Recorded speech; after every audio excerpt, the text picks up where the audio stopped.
Beth, thank you again. I'm honored to be here with you today. Beth knows me as a realtor and now a friend. But as we all know, we all have layers. I'm a granddaughter of a Korean War veteran, the daughter of a Vietnam veteran, the aunt to an Army and Marine Corps veteran, and the wife of a Gulf War veteran. I proudly served as a hospital corpsman in the United States Navy, and my husband and I's last duty station was Camp Lejeune, North Carolina. I want to thank you all for gathering here today as we honor the men and women who have served in the United States Armed Forces. Today we recognize their courage, their sacrifice, and their steadfast commitment to defending our country and preserving the freedoms that we hold dear. On this Veterans Day, we reflect on the deep sense of duty and patriotism that drives individuals to answer this call for service. Veterans come from all walks of life and from every corner of our nation. They are parents, siblings, children, and friends, all united by the same belief in shared values of freedom, democracy, and justice. They have put themselves in harm's way so that we may enjoy peace, security here at home. Our veterans have endured hardships that many of us can only imagine. They have braved combat zones, spent many months and years away from loved ones, and faced physical, emotional, and mental challenges as they work to keep us safe. And today we thank them, and let us also pledge to them that not only on this day, but every day, veterans deserve more than just our words. They deserve our active, ongoing commitment to honoring their service through action. This might mean supporting organizations that provide resources to veterans and their families, advocating for improved health care and mental health support for those who serve, or simply reaching out to a veteran in your own community to say thank you and ask how we can be of support. Let us also remember that on Veterans Day, it is not only about honoring those who have served in the past, but also about showing support to those who are currently serving. They are carrying on the legacy of those who came before them, and they reminded us that the spirit of service endures.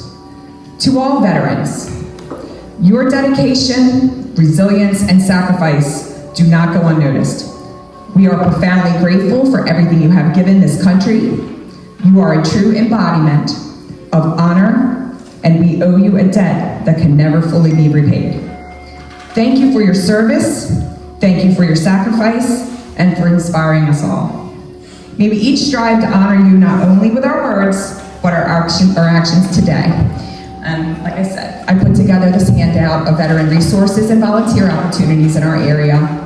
And the yellow pages of the handout are the most fun because they're offering the discounts and the local restaurants who are offering free meals today.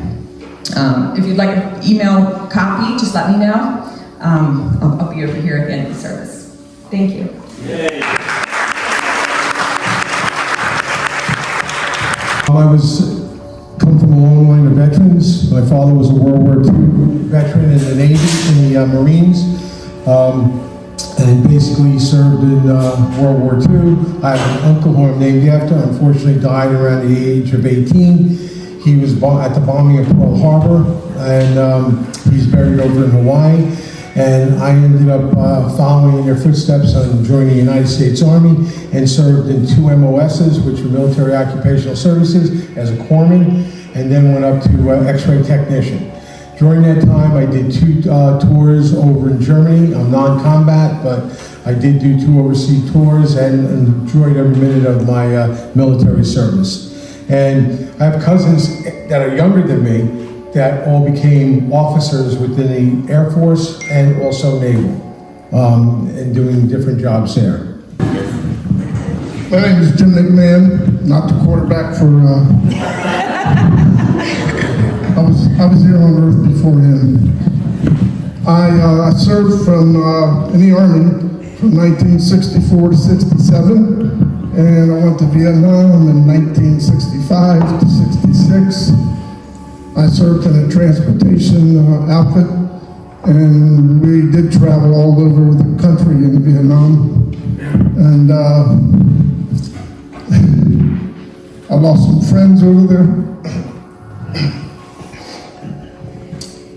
I'm sorry. Just memories. And Anyway, I'm very proud to be here. It's thankful that the community does this. Thank you very much. Day and age of instant communication, I pulled up a letter from my grandmother. The Battle of the Bulge started December 16th, 1944, ended January 25th, 1945. But my Uncle Toad, who I never met, was killed February 3rd, mopping up in Belgium. My grandmother didn't find out till May 3rd that he wasn't captured, he wasn't wounded, but he was buried in Belgium. Here's a letter from her to my father, dated July 3rd, 1945. She waited a long time to send this to him because she didn't want to upset him. He was in the Pacific for 3 years, telling him his brother was dead. I keep this. He went to Mount St. Joe, and his brother Fred went with him, and of course he had another good friend. They were all good soccer players, and they have trophies and all in St. Joe from them. And when he graduated, his buddy said to him, "Why don't we try out for the Olympics?" Because they knew they could make it. His buddy went, he tried out, and he made it. My uncle said, "No, I'm going to get my 2 years done," or whatever the time was back then. He was served in the Korean War, and I just wanted to share that he gave up the Olympics for the Korean War. Thank God he came home okay. I just thought that was interesting. Both my father and Joan's father served in World War II. My father was Army, artillery. He was wounded at the Battle of Salerno, where he came home. He was a disabled vet. Lost both his legs in 1943. As you can see, I have mine. And he always taught us one thing: it doesn't matter your disability, you can go on. And he did. He went back. He wasn't even a high school graduate, but he eventually received his law degree. He practiced law for 40 years. And he finished off his career being a judge's clerk. Joan's father was in the Army Air Corps. In the back, I have 2 books that his mother used to keep. It's all his in-doc papers going in, all the training he had, and then his overseas. There's 2 books back there. My older brother served 23 years in the Navy. He was a commander. He was part of the Admiral staff in Gaeta during the Libya campaign. And my nephew was in Afghanistan. He was a shadow Army Ranger. We won't go into anything. But wounded in Afghanistan, and he's home and he's doing well. He's got 2 young, beautiful kids.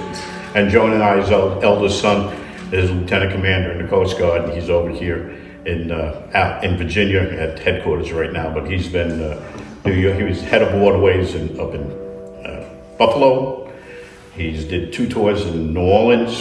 He did 6 years in Fort down. Oh geez, where's the Texas one? but he's been around, and he moves the family around, and as he does his countdown, he's got 2 years to go. But I want to thank everybody who's here. I mean, it's a good support. We all have stories. We all have stories of our families and stuff, and we should remember, we should pass them on. I saw something very early today. Somebody asked a young woman, "Gee, who did you as fight in World War II?" She goes, I have no idea. And that is a sad state of affairs. Yeah. Remember, if we don't remember our past, we'll make the same mistakes again.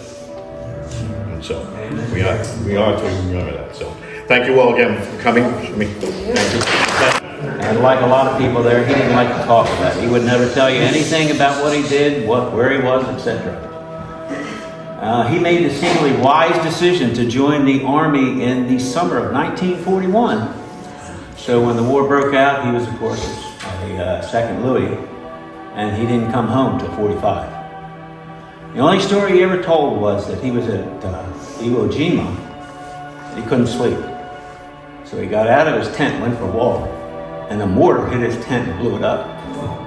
He says, "That's why I drink." I don't know if I believe that story or not, but it was a good story. First and foremost, my husband served in the Army. He was stationed basically in Germany. Luckily, he did not go to Vietnam, because that was an era where you didn't know where you were going. And then my father, he served in the Army in World War II. and he was stationed in India. And I used to love all the stories. We sit around the... It's funny how many years go by, you just know. And he would tell all the stories, and we just like, yeah, it was amazing.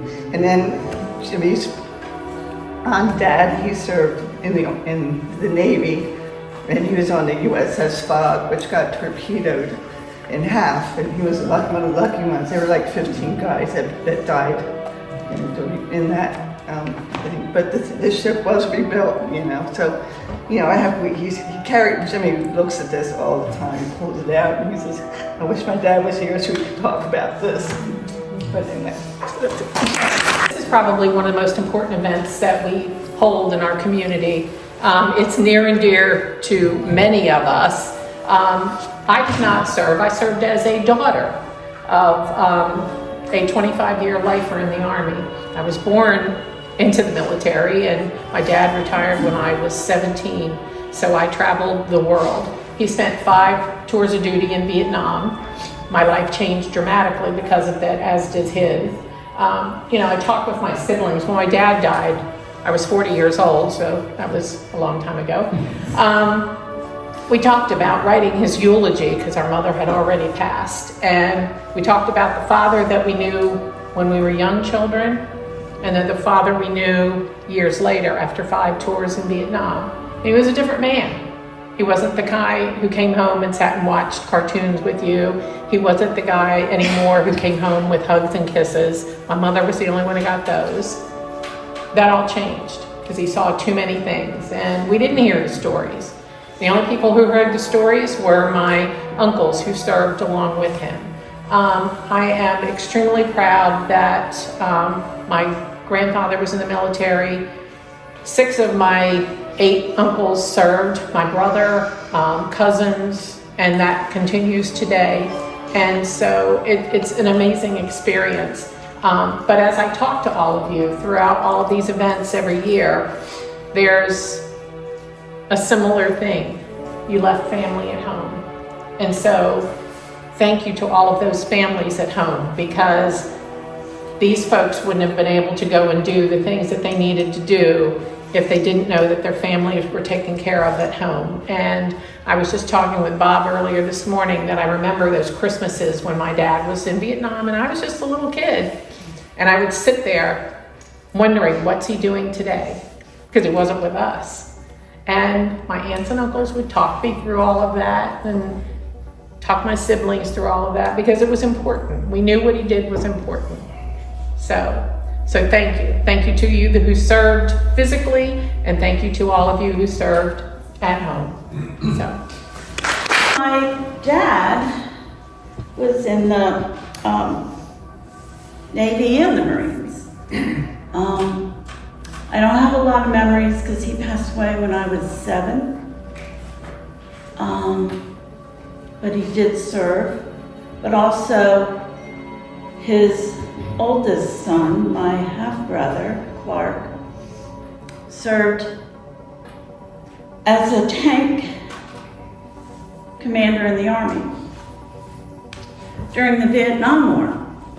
And he was unfortunately exposed to Agent Orange, as a lot of people in the service were during that war. And he suffered a lot. And we lost him a couple years ago. But after my dad died and I met his oldest son and daughter, it was really interesting because I learned a new sense of family because they were, you know, older than us, my sister and I.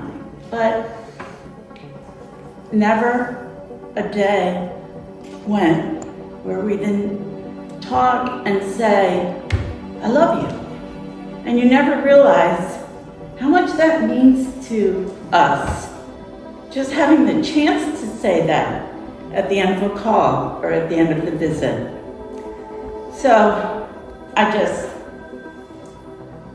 think I want to remember what, I forgot who said it about, it was Chris, documenting the history and who did what and where and all that in our families, because it is so important to have it not only written down, because to pass on to others in case we forget or we're not around to share.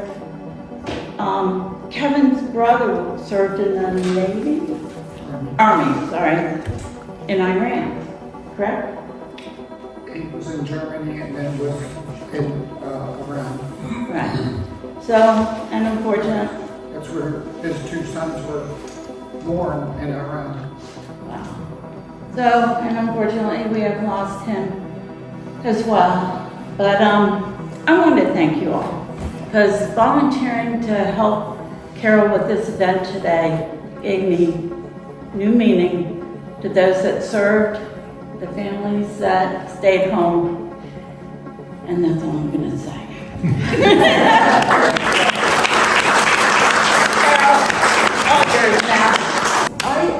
This is not the same story as the ones that we've just heard, but I was really moved this morning when our oldest son called me and he said he was thinking of Pop-Up today and Grandpa, Jack's dad, and my dad, who served in World War II. And I thought that was so nice that he would think to call us and say he was thinking of his grandparents, grandfathers on this day. So somehow the younger generation, although he's not that young, they're aware and they're remembering too as the years go by, and that is really important. So thank you.